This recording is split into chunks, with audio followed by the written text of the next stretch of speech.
Haven't been on much lately. I just been working and doing my stuff and haven't been doing too much. So, uh, I'm here in Murfreesboro, Tennessee, getting unloaded. Got here last night on the street right outside the entrance, and I'm here. So, not too much going on. Not too much of an update. I did learn a week ago from my boss, Brad, that I'm going to be getting a different truck here in, I don't know when. I don't know how soon it's going to happen. I don't know if it's going to be after things start warming up. But he said he's going to give me a Peterbilt that will have a double bunk. And that's the most I know about that right now. But that'll be nice because then when I bring my girls on the truck again this summer, I can put them up on the top bunk to sleep. Or I can crawl up there. It'll give me another place for storage. Things like that. So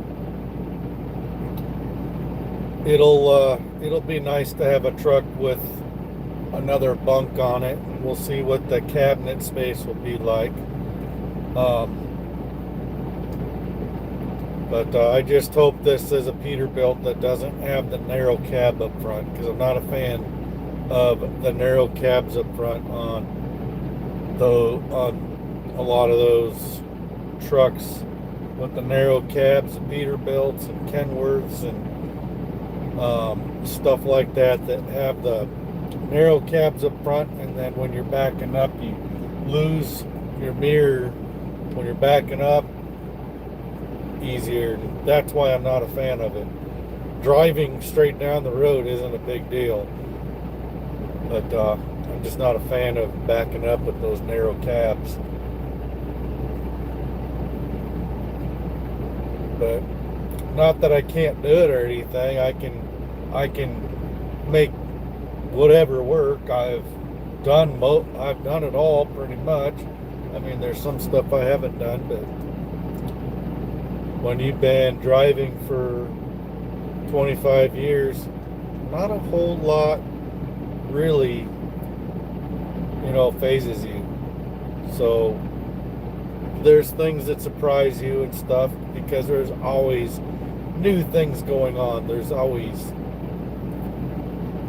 little changes here and there that they do every couple of years to either DOT regulations or new crap they're putting on the trucks because insurance companies want all these safety devices on.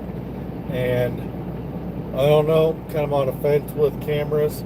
They're a good necessary evil, but they're also stupid sometimes. And the sensors, especially if you're on a team truck with all the sensors, with all the bells going off, how do they expect your co-driver to get any sleep because of all those buzzers going off? Lane sensors, proximity sensors, and I don't think they're necessary, and I especially don't think it's necessary to have the thing where the truck throws on the brakes for you. That is not a good thing, because that is a scary situation, especially in winter or in when you're on slick roads, whether that be heavy rain or ice or snow. It is not a good situation when the truck, because sometimes these sensors pick up things that aren't there. Sometimes they react to shadows or weird marks on the highway or pavement, or there's like certain bridges around the country that just, like, I know over on I-80 in Nebraska, there's a bridge out there kind of near North Platte that will set off the sensors, and the trucks that I was driving at Alan Ritchie would try to, the buzzers would go off, and sometimes there's a couple times I actually threw on the brakes, and me and several other drivers got in an argument with our boss there, Kenny, because he tried to say, "Oh, it won't do that unless you've got the cruise control on." Well, yeah, it does. It will do it even if the cruise control's not on, because it happened. Because I would not drive with the cruise control on until the only time I drive with cruise control is when I'm driving trucks that you have to use the cruise control in order to get a couple extra miles per hour out of the truck, where you get a lower speed with the foot than you do with the cruise. And I hate it when they set the trucks up like that, because I don't really care for using cruise control when I drive. I haven't used cruise control in this truck since the day I got it, because I don't need to. I don't use cruise control. I'd rather use my foot. I don't like using cruise control when because it just seems like I'm constantly having to hit my brakes or slow down or make adjustments for other drivers on a constant basis. And so I just don't use cruise control unless it's a situation where I have to do it in order to get more speed. And this truck will go 72 miles an hour. I don't think it's any different with the cruise control or not. I haven't really used it, so there's that. But all in all, it's been pretty good. This week's going really good. Been ahead. Been pretty much right on time and ahead most of this week. So I went over to Chicago. I started the week out by heading to Chicago. Almost was running behind, but actually was just worked out just perfect, because we had to move trucks around, and the keys for a truck in the shop, because I had everything stored in the wash bay and in the shop so that they wouldn't gel up and stuff, because of how cold it is in Iowa right now. And one of the drivers didn't have their keys on the rack. The mechanic had left the keys to that truck on their desk in a different part of the shop, and so one of the other supervisors had to come in, and he found those keys and was able to move that truck. But I was able to move a different truck completely out of the shop, move my truck out, and then another driver that was hanging out at the shop that just does local stuff, he was hanging out for whatever reason. He moved that bobtail over and parked it in the wash bay behind him, and so I was able to get out and get going. And so I had 2 stops in Chicago, and then I had to go do a pickup and came down here, and that's pretty much the start of my week. I'm down here in Tennessee now, and I'm going up to Kentucky here. As soon as I get unloaded here, I'll be up in Kentucky to pick up a load, and that brings me to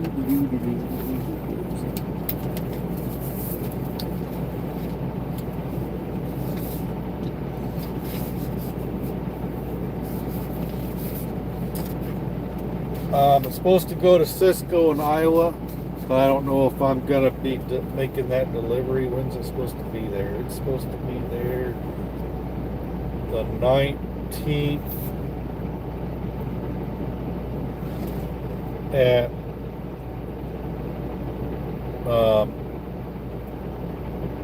yeah.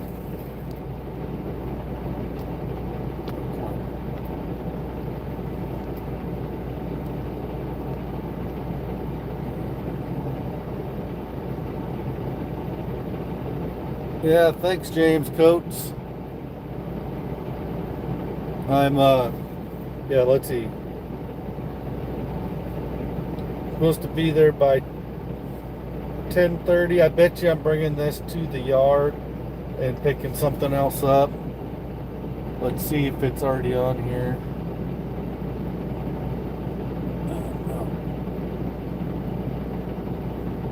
Refresh my screen. Nope, it's not on here, but I bet you Brian, my dispatcher, is probably working on it. And I should be able to get back to Ankeny, Iowa by tonight. And then I'll probably just be waiting until morning.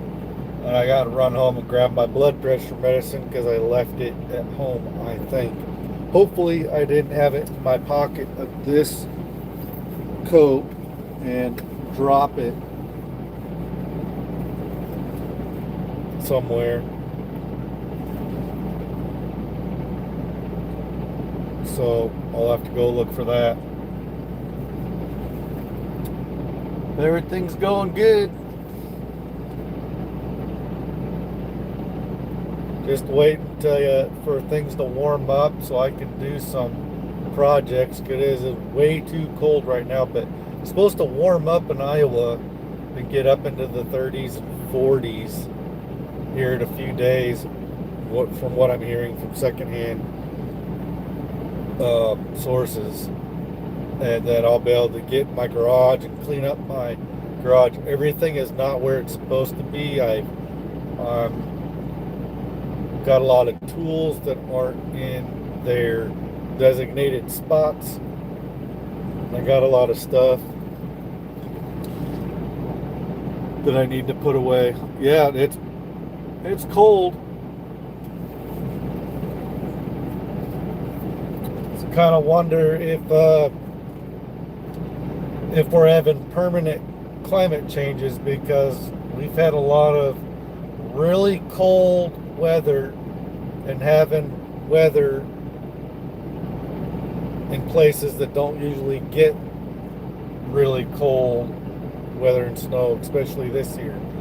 Down here in this neck of the woods, I'm not seeing any signs of it, but I heard that I was going to be coming down here to Tennessee and Kentucky and see all kinds of snow and stuff. I haven't seen any of that.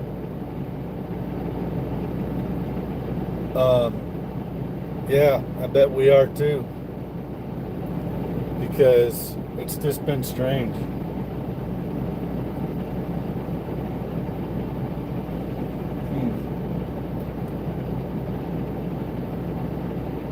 Well, my appointment time was at 9 o'clock. It's about 7 minutes after, and that light is still green, so we'll see how long I'm hanging out here.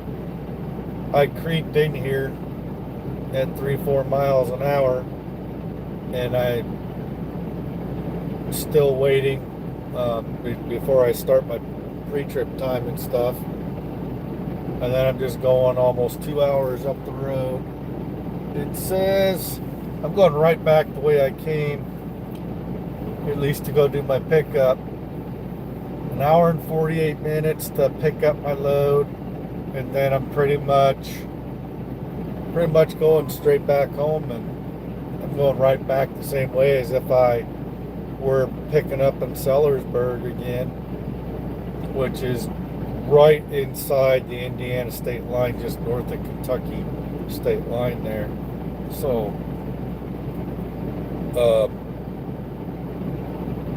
and that is pretty much a 9.5 hour drive from there. So I don't know, we'll see how well I do get back. Put this in here. And what does this say it's going to be? 563 miles to home. Let it do its calculations here.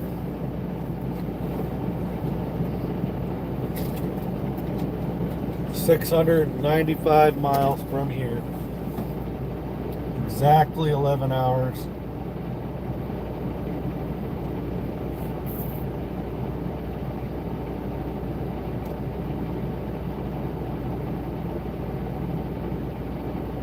we'll see what this says once I get my pickup. But yeah, basically says it's going to take a full drive shift, and being able to go 72 miles an hour, I make some of that up. So I should be able to make it all the way back tonight, provided there's no bad weather or any kind of major slow ups due to second, third grade drivers getting into accidents or major weather, like a major snowstorm. I know my kids have a 2-hour delay for school there in Ankeny this morning because it is negative temperature, windshield and stuff. So they're having a 2-hour delay. And me and my wife are both like, well, what's a 2-hour delay going to do? But whatever, we'll see. My one of my daughters rides the short bus because she's autistic and gets picked up, and we're only a couple of blocks away from the school. And my other daughter, my 8-year-old, she is a walker unless me or my wife is home and can give her a ride. My wife's always home. She works from home answering phones for Iowa Heart, scheduling patients and stuff. So it's just whether or not she can peel herself away from those phones long enough just to get in her car and drive our daughter up to the school and drop her off and come back. And sometimes she does.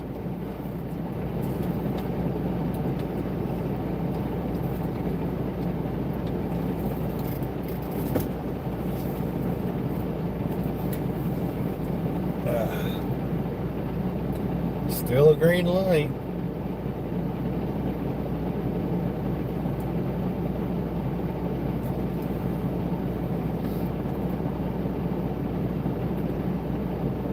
But it is amazing watching some of these drivers out here and the crazy stuff they do, and the way that they just like to cut other drivers off, and the respect of drivers is not there as much as it was,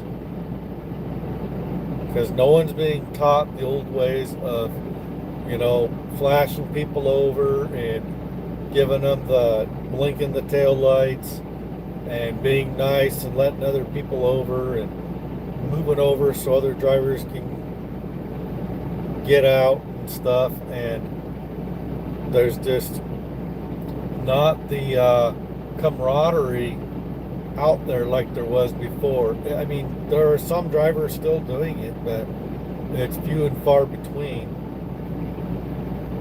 And everybody's out here for themselves, especially when you get in certain parts of the country.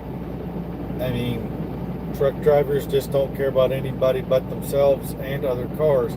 You expect it from cars, but from other truck drivers, you expect a little bit of courtesy and stuff. And when drivers just wait till the last minute, they go right up, they're not paying attention, and they wait till the last minute, they're all the way up on another driver's T-bar, almost driving way too close. And I know that that's going on. I haven't seen that myself, but I'm sure that there is. And when you get around in some parts, but you get right up, they'll get right up behind in the right lane. They'll be right up on the other driver, not using the right following distance. Be right up on there, and then you're getting right up there. You're almost bumper to T-bar, and these drivers will come right over in front of you. And one time I thought my deer guard was far enough forward that they would have tried to rip it off or something, trying to come over, but they just barely missed the front of my truck and pulled right out in front of me. And that has happened on multiple occasions here in the last several weeks. And it's just like, you guys are dumb crazy. It's stupid. But anyway, that's my little rant. Let's talk about something a little more positive. We're going to be on the warm up here soon, and then we'll be able to start getting back to wearing, warmer clothing where we can wear shorts and stuff as it is appropriate to do so.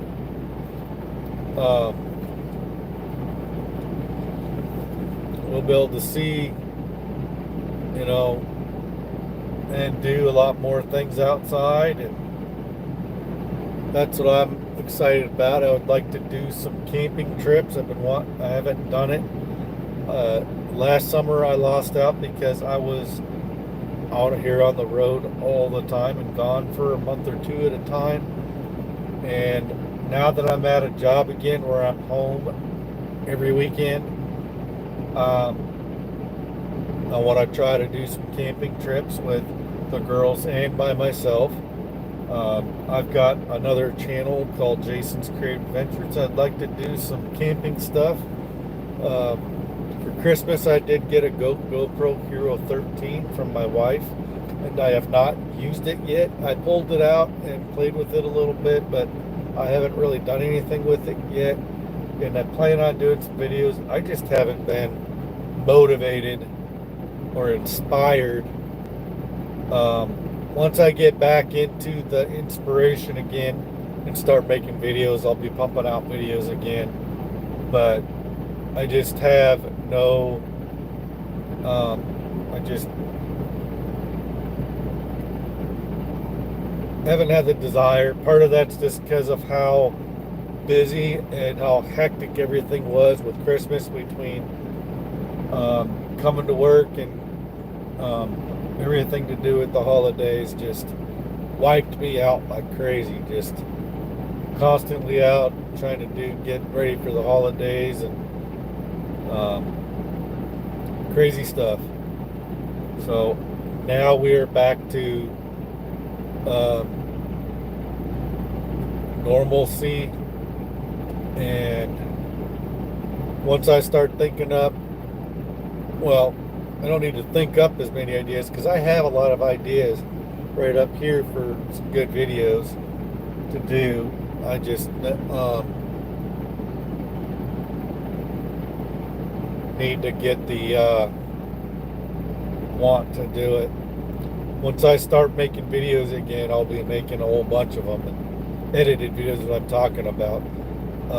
These live feeds are just hangouts, just me hanging out, talking, letting you guys know what I'm doing. But my edited videos are more supposed to be a teaching thing, and where I try to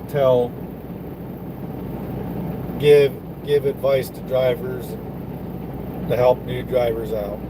And that's what this channel is really about, is about helping all the new drivers who are just getting started, who aren't getting the best training out there, come out, maybe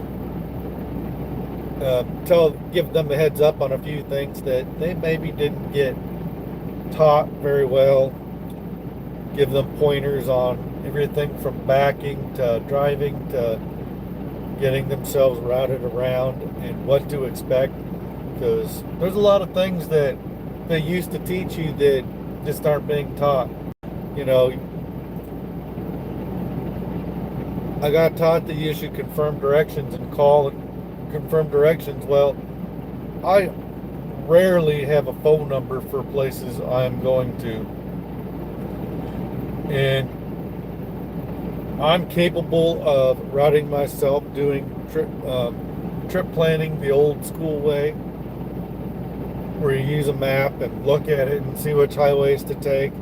If I were to suddenly be, without my GPS or without Google, I could do it. I'm perfectly capable of routing myself that way. What would suck is directions into the place off the major highways. I can probably find the towns maybe,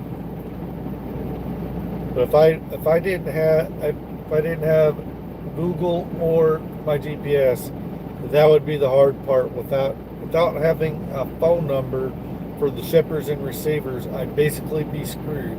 I'd be able to figure out how to get from where I'm at to somewhere in the area, get to if I figure out where that town is, but figuring out where that place is, if it's not a place that I've been to before, especially enough times, I'm going to be screwed because if I don't have a phone number, I'm going to have to call and say, I need directions for this place from my dispatcher. Or I can get to the town, but I don't know where the place is at. So, luckily, we live in an age where we got Google Maps and stuff because not as many places seem to have phone numbers where you call and where they have either directions on their automated voice phone system or they don't have people at the other end to answer the phone anymore because most of the phone numbers you get are either brokers or not the number that you need for a lot of places. It seems like anymore with a lot of the places I've worked at here lately, and that is bad because that is the way I've always been taught. Now, because I do have Google, I can get on my phone and Google the place and hope I can get a phone number and call them. Hey, I'm trying to get to you. I have a load for you. I need to either come there and pick up or drop off a load to you. How do I get to you? And make sure I'm talking to the shipping and receiving department, that I'm in a semi truck, and that I'm 13.6 and 70 foot long and all that good stuff, all that stuff that we were taught when we first got started driving, but the way the trucking industry has changed, they pretty much know you're either using Google Maps or a trucker's GPS of some kind to route yourself around. And then some people are paying for phone apps that are supposedly truck friendly, but I'm willing to buy a trucker's GPS, a one-time payment, but I'm not going to pay for an app on my phone and use it as a GPS. I only use Google Maps if as a last-ditch effort because I don't want to rely on it to get around because it's not going to take me truck appropriate ways. It's going to take me the ways that it thinks I can go. It thinks I'm a car, and it's going to try to route me the way a car can go. So you got to be real careful when you use Google Maps. Now, I don't know if it's true or not, given the source, but one of my old comrades from Alan Ritchie, who's a bit of a he has showed me a few things that they were good things, but you got to be real careful with it because he doesn't always give you the best information at times. But he said he was able to put in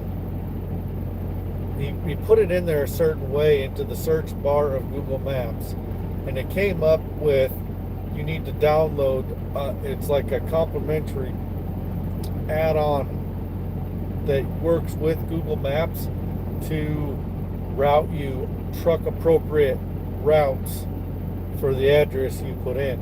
Now, I don't know if that's true, but it makes you download it asks you to download a complimentary program, I guess. I don't know, I haven't tried it, but he said he put in the search bar something about truck route 4 and then put in the address or something. He did something along those lines, and then it asked him to download this other app. So I don't know, but I don't know if that's true, but I haven't really had to mess with that. Hey, I got a red light. Cool beans. So when I leave here, I'm gonna head up, get some fuel, and get up here and pick up my load and start heading back to Iowa.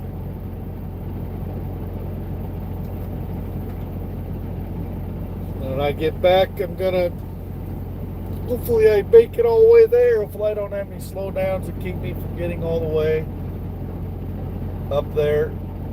But even if I have to take a 10-hour break, I should be close enough that I can still get in there and deliver this on time in the morning if it comes down to that.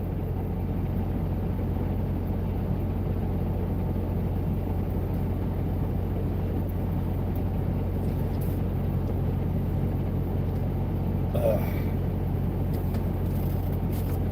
but anyway, for those that haven't seen this already, this is one of my new jackets. It's a Spider-Man jacket from Aeropostale, however you pronounce it, and it's got amazing Spider-Man on it. This sleeve is really cool. It's got with great power comes great responsibility here. I got all these pins and buttons on there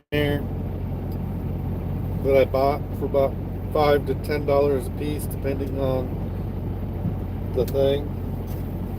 And I'm looking to get some more on here, a little bit more on here, but I think it might have enough. But maybe I'll get one or two more. I got a bunch of Spider-Man gear. I even bought a youth Spider-Man hat with eyes on it. I got it back here, but I want to find that hat more of an appropriate, adult hat. But I bought it for $8, and I don't even know if you can tell that it's supposed to be for kids.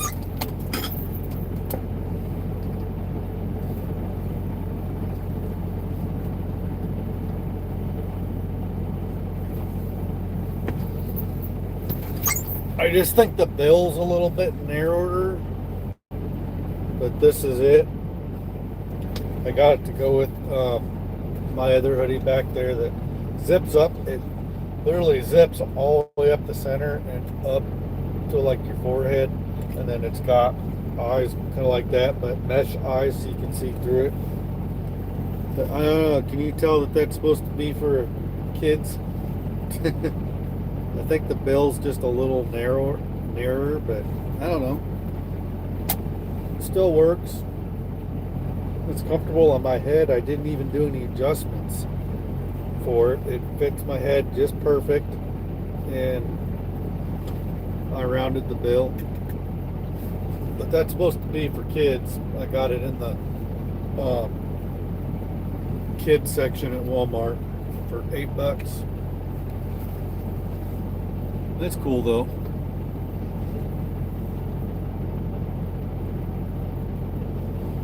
So I got some Spider-Man t-shirts. At Christmas time I got a bunch of Spider-Man stuff, a bunch of Deadpool stuff. I got a jacket just like that that's Deadpool actually. I have it with me.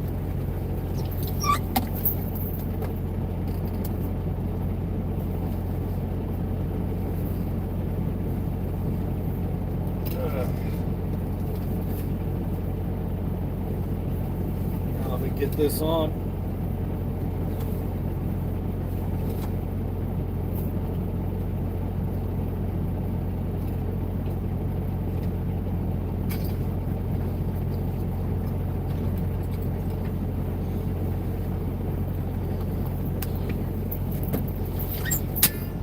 Now that Spider-Man jacket is a little more, this one's got more pins on it.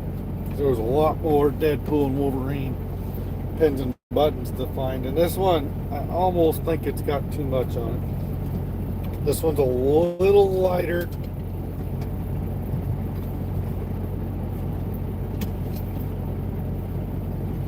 And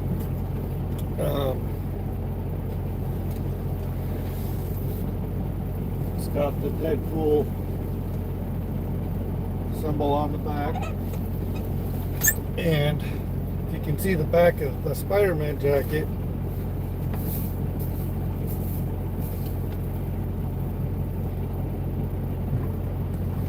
so yeah, but the Spider-Man jacket has an inside pocket. This one does not. On my meds. Take those right now. Wearing my Deadpool jacket. I guess that was the jacket I was wearing when I left the house. And I switched over into my Spider-Man jacket. Well, that's good. So now I can take my blood pressure meds. 15 milligrams once a day. Hopefully now that I've been on my keto diet for 2 weeks now. Roughly 2 weeks.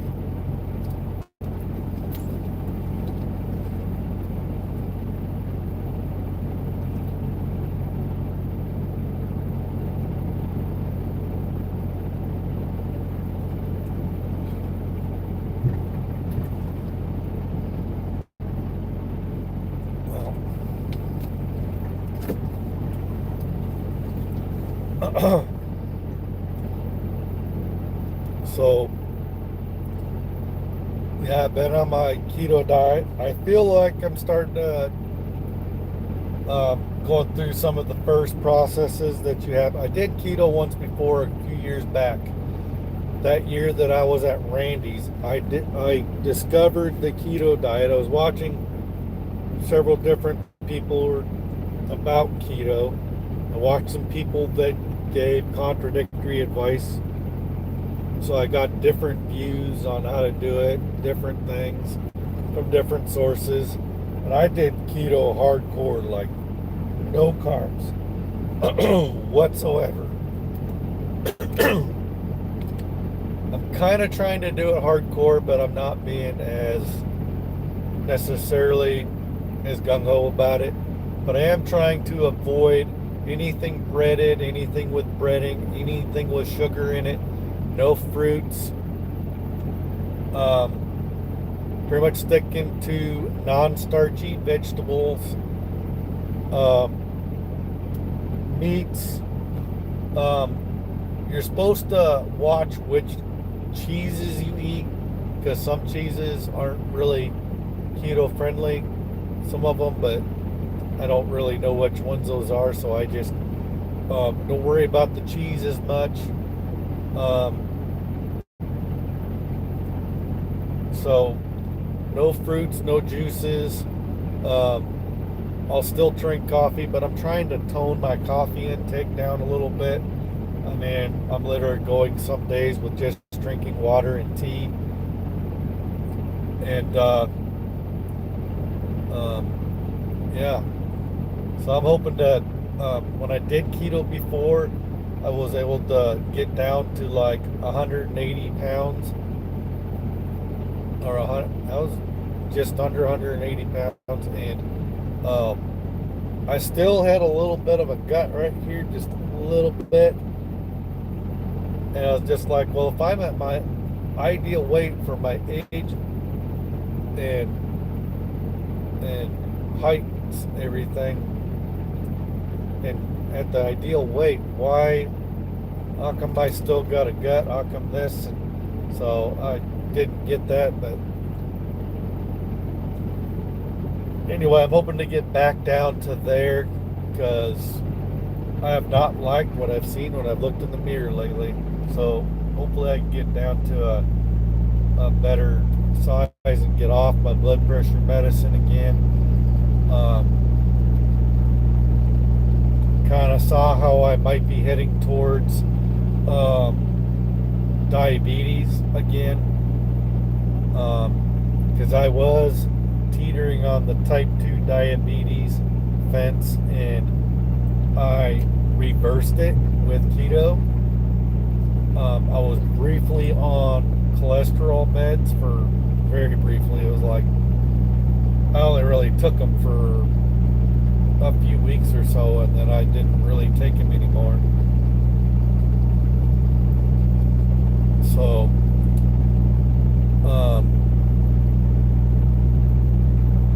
yeah,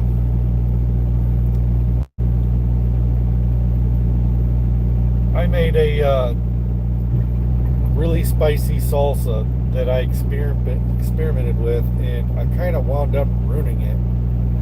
I put way too much garlic in it. Next time I'm going to make sure I don't try to simmer it, because usually I don't. Usually I just use fresh ingredients and let the ingredients be fresh and just chopped up or blended. And this time around, I decided to experiment with trying to simmer it, but I had so much, and I was trying to heat it up just so it would simmer. And I turned it up so it heated up, and then I was going to turn it back down. Well, I let it go too long, and it actually got to a boil, and it made it mushy. And the mushiness is what I didn't like. But first, I bought all my ingredients at Walmart. I went and got tomatoes, regular tomatoes, and then eventually I went back and got Roma tomatoes. But I got a whole bunch of onions, a whole bunch of tomatoes, and the salsa usually want to have the same amount of mass of tomatoes that equals the amount of mass of all the other ingredients. All the other onions, jalapenos, habanero, serrano, poblano, whatever peppers you put in there, you want to have the same amount of tomatoes to peppers, or even more tomatoes than what you have in mass of the other. And I think I kind of was, I don't know, I put too much garlic in there, and the garlic was an overpowering factor. I bought like 3 or 4 of these already, the cloves in a bag that they have at Walmart now that they're selling. There's like probably 10 already peeled off cloves in a bag, and I put 3 of those in there, and it just overpowered it like crazy. So next time I make it, I'll only use like maybe 1 of those, or just a lot less, and still put all the spicy peppers in and stuff, and hopefully it'll come out better. But I'll put the habaneros in there, do all that, and hopefully it turns out a lot better. But every time I've made salsa, homemade salsa, it has turned out really spicy. And I might not do jalapeno or garlic at all this time, because then my wife will have some, because she can't have garlic. I don't know if there's any other of those ingredients that she can't have, because my wife has lupus and Sjogren's, and she has, ever since she got that, she has been being allergic to everything, including herself, her own sweat, and she can't be in direct sunlight during the summer. This is the perfect time of year for her to be outside and outdoors. But there's still a lot of things that she just can't be around, so that really sucks for her to have to go through that. So my wife has been in and out of one kind of hospital or clinic or another her entire life, even as a little girl. And she was even told as a little girl that she wasn't going to make it to be a certain age. She wasn't going to be able to have kids. She's had 4 kids. So you can't go by what doctors tell you. I think doctors are just full of it. And I think shrinks are full of it too, because a lot of medical stuff is just trial and error, because everybody's body is just a little bit different, and not everybody reacts to things the same way, and they try to cornhole everybody into the same stuff, and that's not how it works. Now, hopefully, they'll be done with me soon. Almost wondering if I should start my pre-trip now. Start walking around the truck a little bit, look for anything.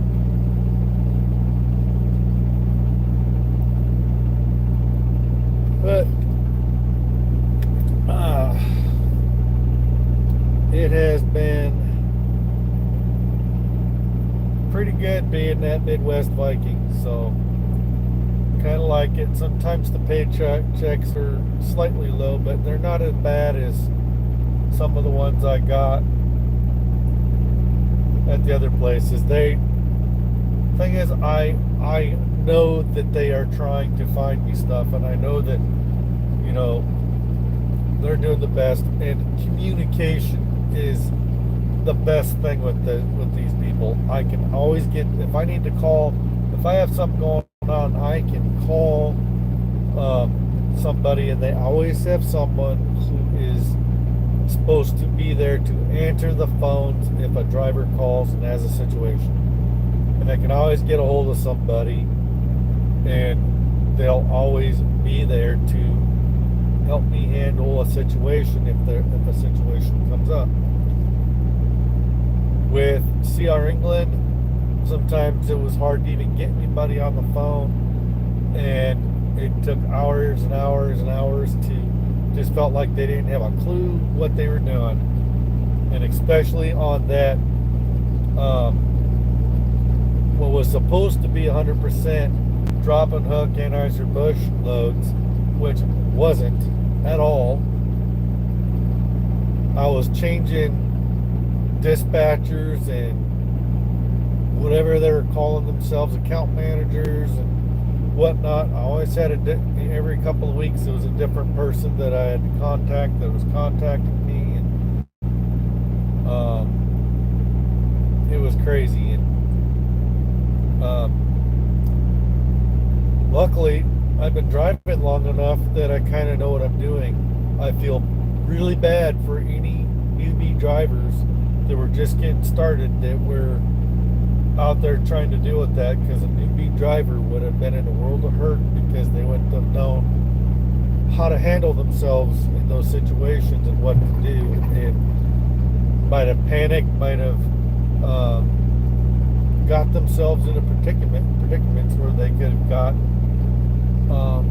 in accidents and stuff. And that's what usually happens to a lot of drivers who don't make it very long in the industry when they're new, because no one teaches them right, and it takes experience out here to learn how to get yourself out of jams and how to avoid those jams, you know, in the first place. And I don't care how long you've been driving, we all make wrong turns, we all get lost, we all have to do things, and the longer you're out here, the better you get at figuring out how to avoid and recognize that you're going to put yourself in a jam if you continue driving down a road or going a certain way, and knowing how to avoid those and not get in those jams in the first place. But it's like last night, I wound up in what is it?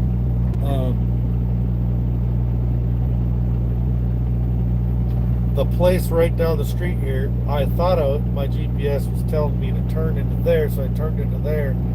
And it's a big old place with a bunch of signs telling you to go this way and that way and that way and that way.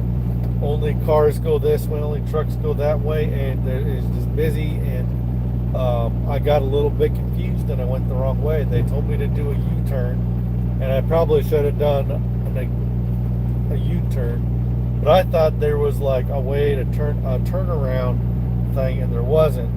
It took me back, and I wound up in the car parking lot and had to get my. Luckily, I was able to just back up into a spot and turn myself around and come back the way I came. It worked out, but those things don't always work out. And that happens to the best of us when you get in some of these confusing places that have that are really big and have confusing signage and stuff. And with experience, you learn to avoid those, how to avoid those, or how to get out of those jams without hitting anything.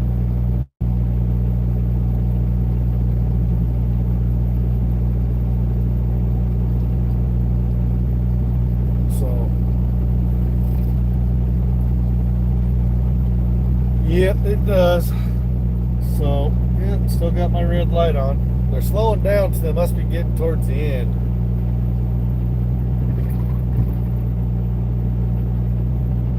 Shouldn't take that long to get me unloaded. It should be about done.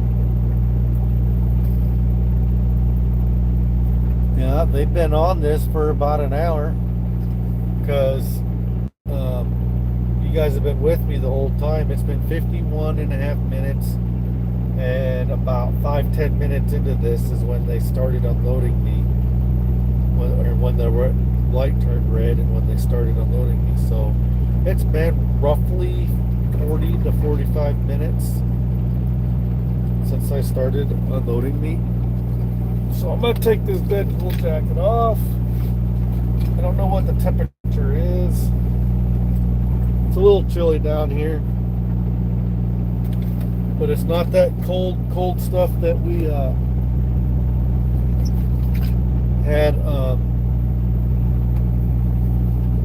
there. I'll leave that off. But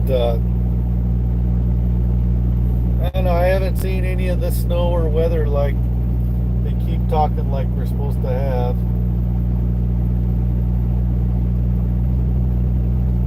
Heard that they were getting buried in snow and in a state of emergency. My wife said, oh, they're in a state of emergency down here. Well, not where I'm at. It doesn't even look like they had any snow down here where I'm at.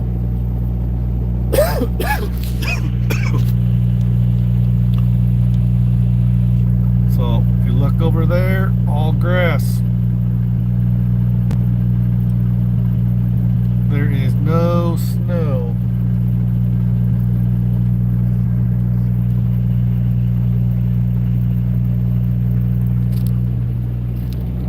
So I haven't seen any real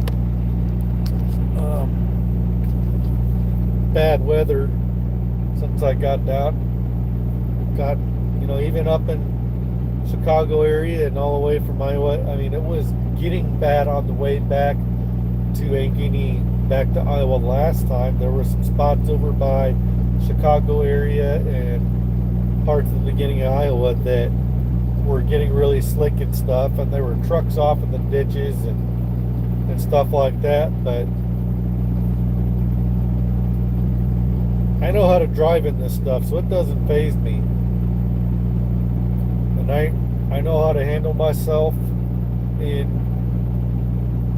this weather. So I'm not saying that it's not possible for things to happen, because I don't care how good of a driver you are, what kind of skills you have, what kind of experience you have.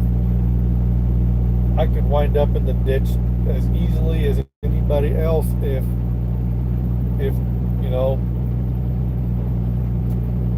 things happen. I get hit the ice in the wrong way and just wind up, once you start once you lose your grip on the ice, or once your momentum gets changed or whatever, you lose your control over that truck, and you can try to steer. And having this big trailer, it's not like you're in your vehicle, your four-wheel car or something where you can do all kinds of fancy maneuvers as easy. In the truck, you're kind of limited as to the maneuvers you can do to get yourself saved from winding up in the ditch. Once you go out of control, you're pretty much screwed. But you can do it if you know what you're doing and you know how to keep yourself away from the other people that are doing stupid stuff. And I am not nearly as aggressive as I used to be. I used to be a lot more aggressive not too many years ago. In fact, back when I went to Randy's, I was a lot more aggressive and I was doing a lot more stuff. When I was at Randy's, I was speeding around and doing all kinds of crazy stuff. And yeah, I don't do nearly as much aggressive driving as what I used to. But I do try to make up time. I do try to do all this and that. I do take a few risks here and there, but yeah, and that is the thing. The other people, just like you said, because other people don't know what you're doing, so you got to stay away from the other people because you don't know what their level of skill is. So, well, I'm going to stay on here until I see that green light. As soon as that red light turns green, I'm going to go in. Or I'm at least going to stop the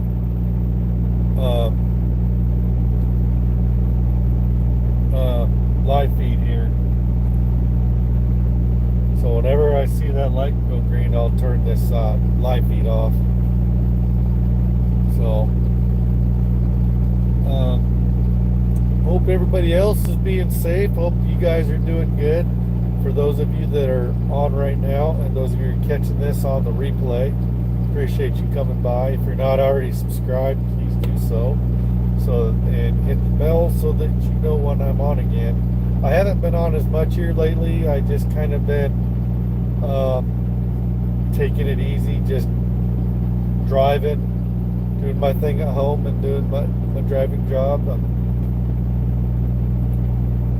gonna try to get into doing some videos here soon. I've said that on the last several live feeds, I know, but eventually you will see me make some edited videos here soon. And so yeah, now I know I don't have to go home now that I found my pill splitter and my blood pressure meds. That's a good thing.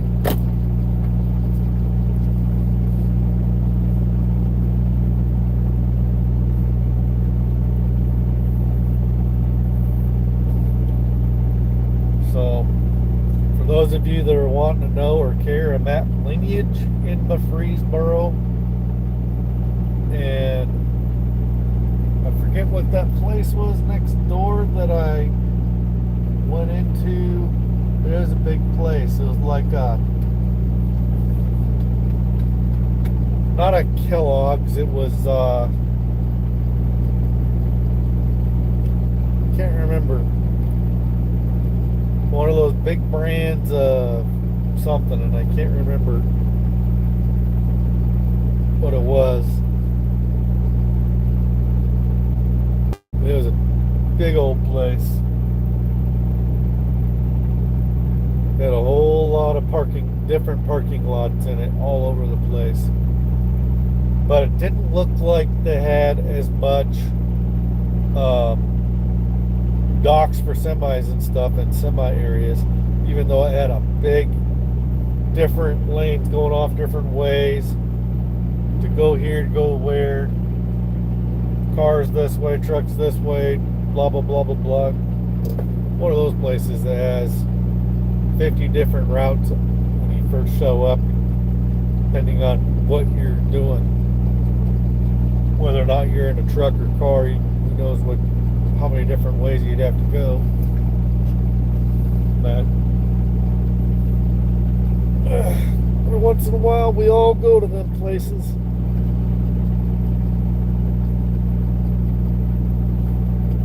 You just gotta watch your butt and pay attention. That was the problem last night. I don't think I paid enough attention, and that's why I almost wound up in a jam. Luckily, it was an easy fix, and I was able to get right back out.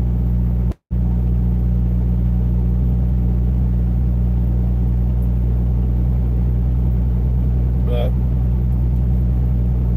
had I not assumed that my Jeep, if I had paid a little more attention to my GPS, I wouldn't have turned, because it was not telling me to turn in that place. It was telling me to go further and then make a right. And I stopped paying attention, and I thought that was where I was going.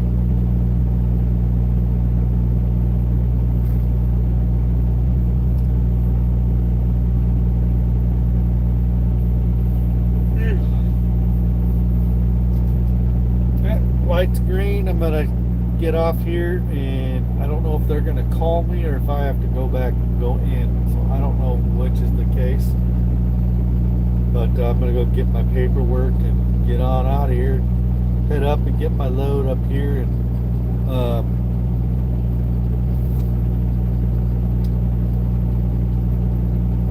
Hopkinsville, Kentucky. And then head back to Ankeny. So thanks guys for coming by and hanging out. Appreciate it. See you next time, James. I'll try to be on a little more. Yep, you too, James. You have a good one. Anybody else watching or catching on the replay, be safe, and I'll catch you later. Bye.